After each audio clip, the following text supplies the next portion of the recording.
Experienced divers will sometimes quietly reshuffle buddy pairs to avoid a rough dive day. I've seen it happen. This isn't about your certification card or your skills. It's about your scuba diving etiquette. And the good news is, etiquette is one of the easiest things to fix once you know it. Small habits, usually born from not knowing better, can create stress and real safety problems underwater. In this video, we're going to cover the classic things that accidentally drive buddies a little crazy. We'll cover gas management, boat logistics, taking pictures, and social and spatial awareness that separate divers from trusted team members. But let's start with the biggest one, gas management. There's a shrinking feeling when you are 20 minutes into a 60-minute drift. The current is perfectly to plan. The light is hitting the reef just right. And then your buddy signals.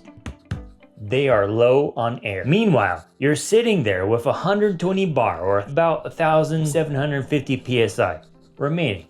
Quite a bit. You're thinking, wow, we just paid for a full tank. We're only using half of it on this dive today. This is a common challenge that affects the entire group you're gonna be diving with. And it can be extra painful when people fly across the globe to get to that dream dive. Then they end up doing only a third of the dive that they had pictured in their head. The defense many people use is small lungs or high metabolism. Some people definitely do breathe a lot more than others. But high gas consumption is usually a mix of anxiety, inefficient kicking, poor trim, being overweighted, cold stress, task loading, current, depth, and sometimes equipment or breathing technique. When you're fighting the water, instead of relaxing, you are working harder than everyone else, which means you're breathing harder as well. You basically turn your breathing gas into motion that doesn't really help you go anywhere. But here's the part that matters most. The real problem isn't having higher consumption. It's not planning around it. Competent divers often operate on the concept of rock bottom or minimum gas. This is not an arbitrary reserve like the standard 50 bar or 750 psi back on the boat rule. Rock bottom is a calculated number. It represents the volume of gas required to surface 2 divers in an emergency. You and a stressed buddy to share air at the deepest point of the dive and make a safe, controlled ascent to the surface, including a standard safety stop when appropriate. When you cut into this reserve to extend your bottom time, you aren't getting extra value. You're basically spending your emergency fund to buy 1 more minute of fun. And that math never works out when something goes wrong. And it's not if, but when. Good divers calculate this before they even set up their gear. So end of the day, don't be the diver who consistently forces the group up early, or you will start getting that gentle side eye. And just as important, calculate your rock bottom for different depths so you avoid cutting below it. I have a separate video to help you calculate your rock bottom as well. I'll link it up here. But efficient gas planning means nothing if your physical presence in the water is a disaster. Few things generate instant group bonding like a silt out, because now everyone is united by the same thought. Who did that? You spend minutes carefully maneuvering into position to film a tiny little nudibranch. You stabilize your breathing to keep the frame steady. Then the water turns murky. You can no longer see the nudibranch. It literally disappears into a cloud of sediment. You look over and see a diver vertical. They're frantically seahorse kicking to stay off the bottom. This is a clear sign that buoyancy and trim need a little bit more practice. When you're seahorsing, your upper body is above your legs. Your fins are angled downwards, and you're holding position through kicking alone, which can, in fact, blast a strong jet of water into the substrate. In a silty environment, this destroys visibility for everyone around you. It ruins that videography potential of the nudibranch. And in overhead environments, it can even be fatal. At best, you blinded your team, and at worst, you've created a real emergency. And the issue extends to stacking. This happens when divers cluster vertically on top of each other. It creates a hazard zone where fins become a surprise projectile. Raise your hand if you've had your mask kicked off before. And after you kick off your fellow diver's mask, people tend to remember your name for all the wrong reasons, especially if it knocks a regulator partially out as well. You're not achieving a high score for trying to get back on that dive group team.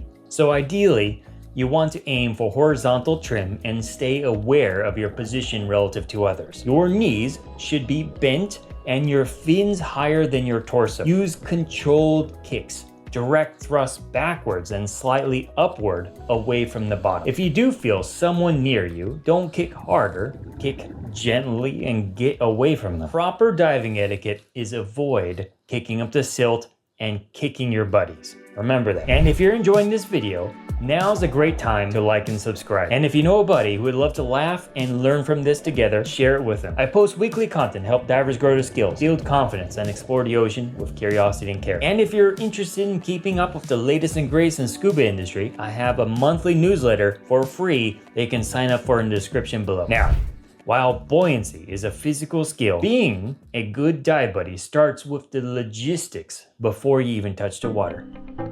The dive begins when you step onto the boat. There can be real tension on the deck when the captain has the engines idling. The team is ready to back roll, but one diver is wrestling with their weights like they're trying to solve a puzzle box. Being the last one ready creates unnecessary stress for the entire team. Ocean conditions are dynamic. On many sites, we're diving based on tide tables and timing windows. A delay because maybe you couldn't find your booty or your weights can mean the group misses the ideal slack tide window. Instead of a gentle dive, the team is now working harder than ever in strong current. Or maybe you skipped a dive. Your lack of preparation changes the conditions for everyone. Then there's dive gear organization. Space on a dive boat is finite. Some divers accidentally spread their kit across the entire bench. A little bit here, a little bit there, and all over the place. This forces others to step over the clutter or move around it. It increases the risk of damaged gear or someone tripping on it, potentially getting hurt. The goal is containment. Keep your kit in your assigned space or crate until deployment. Don't take more space than necessary. Assemble your rig, do your checks, and stow the rest. Finally, the rinse tank. This is a point of contention for photographers. Many boats have a tank labeled cameras only. This is not a suggestion. Camera housings rely on clean sealing surfaces and O-rings. When you dunk a mask or snorkel, you can introduce sunscreen, defog residue, sand, or detergents. That increases leak risk and shortens seal life. Finding a mask or snorkel in the camera bucket is a fast way to earn the kind of polite silence that somehow feels louder than yelling. Ultimately, the reality is a diver that is calm and organized on the boat usually brings that same composure underwater. Now we get from the boat back to the reef. We get the most permanent damage. Imagine you're drifting along a wall in mild current. Before your eyes, a diver reaches out and grabs a delicate fan coral to stabilize themselves. It snaps right at the stem. And the worst part is, they usually don't even realize that they did it. The default rule in diving is don't touch, and it exists for a reason. One of those reasons is there's a lot of things you can touch that are quite poisonous and venomous under the water. Another thing is snapping a fan coral that has grown for hundreds of years is very destructive. And it's important to note that there is a big difference between an accidental contact and an intentional using of the reef as a handrail. If you cannot hover without holding onto slow growing coral, practice over a sand patch first. Keep your hands folded or close to your body or in front of you. It feels a little strange at first, but it builds that habit that protects the reef for a long term. This extends to the wildlife too. Some divers have a weird urge to chase turtles, ride the mantas, or poke the octopuses to get a reaction. It stresses the animals and disrupts the natural behavior. Marine life interactions should happen on the animal's terms. If you have to sprint swim to get close, the message is pretty clear. The animal does not want you there. Also, gloves are for warmth, not for grabbing everything in sight. Gloves can reduce tactile feedback. That makes it easier to apply too much force without even noticing. A heavy hand on a sponge or fragile coral growth can crush or tear that delicate structure. When you treat the reef like climbing a wall, you slowly destroy the very thing that we divers have come to see. And a lot of this contact happens because someone is focusing more on their lens than their surroundings. Underwater photography is more accessible than ever, which is awesome, but it requires awareness of your team. Sometimes a photographer finds a rare nudibranch and spends 10 minutes tweaking those settings, trying to get the perfect shot, the money shot. Meanwhile, 5 other divers float in a holding pattern, burning gas, waiting for a turn. It creates a bottleneck that wrecks the flow of the dive. A good rule is take the shot, check it, and get out of there. You do not own the nudibranch nor the reef. You're just borrowing that view for a moment of time. Keep that moment reasonable. The light discipline matters too. In a dark wreck or a night dive, a 15K lumen video light is basically like portable sun. I've been blinded plenty of times by divers turning their lights in my direction, and their mounted lights go directly into my face to signal, "Are you okay?" Well, I'm certainly not okay after being blinded, but thank you for asking. That blows out night adaptation fast, and it can spook nocturnal life in the area, if not damage their eyes. Be aware of where your beams are pointing. If you're filming, focus on the subject, but keep peripheral awareness on the team. Quality footage comes from patience and observation, not dominating the sight. If your lighting rig is stressing the marine life or your team, dim it, or redirect it, or just turn it off. This lack of awareness isn't just technical, it's usually task fixation or task loading. People get so focused on getting that shot that they temporarily forget that they're part of a team.